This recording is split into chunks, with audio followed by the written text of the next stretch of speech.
Hello everyone, আসসালামু আলাইকুম। সকলকে all job news and education চ্যানেলে স্বাগত জানাই। চলে আসলাম নতুন একটি ভিডিও নিয়ে। ভিডিও শুরুর প্রথমে বলে রাখি, যারা আমার চ্যানেলে নতুন দয়া করে আমার চ্যানেলটি সাবস্ক্রাইব করে দিতে ভুলবেন না। যারা ইতিমধ্যে দিয়েছেন তাদেরকে জানাই অসংখ্য ধন্যবাদ।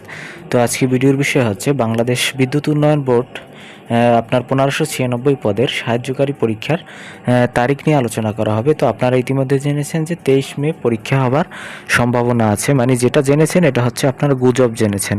কেন গুজব বলছি দেখেন, তারা কিন্তু অফিসিয়ালভাবে এখন পর্যন্ত ডেডলাইনই দেয়নি।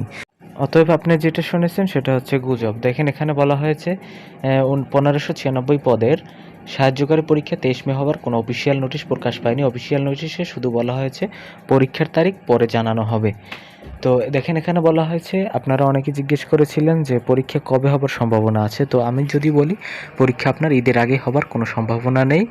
তো পরীক্ষা হবে হচ্ছে আপনার ঈদের পরে হবার সম্ভাবনা আছে। এখানে বলা হয়েছে বাংলাদেশ বিদ্যুৎ উন্নয়ন বোর্ড এর 1596 পদের সাহায্যকারী নিয়োগ পরীক্ষার বিষয়ে এখনও অফিসিয়াল তারিখ প্রকাশ হয়নি।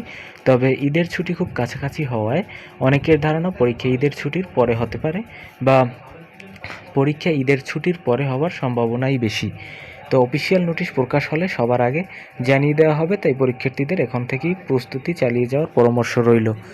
তো এখানে যেটা বলা হয়েছে দেখেন, পরীক্ষা যেহেতু ঈদ কাছাকাছি এসে পড়েছে, তো ঈদের আগে আর পরীক্ষা হবার সম্ভাবনা নেই, ঈদের পরেই পরীক্ষা হবার সম্ভাবনা বেশি। কারণ হচ্ছে এই 16 তারিখের পরে আমার মনে হয় না আর কোনো ধরনের চাকরির পরীক্ষার আপনার ডেডলাইন আছে। তার মানে ঈদের পরেই হওয়ার সম্ভাবনা বেশি। তো আপনারা অনেকেই আছেন মনে করতেছেন 23 তারিখ পরীক্ষা হবে, আবার অনেকে প্রস্তুতিও নিয়ে ফেলছেন। দেখেন এটা কিন্তু এখনও বলছি, এটা কিন্তু অফিসিয়াল কোনো তথ্য না, এটা আনঅফিসিয়াল বা গুজব বলা যেতে পারে। তো এই ছিল আজকের ভিডিও। দেখা হবে পরবর্তী কোনো ভিডিওতে। সঙ্গে থাকুন আমার চ্যানেলে। ধন্যবাদ সকলকে।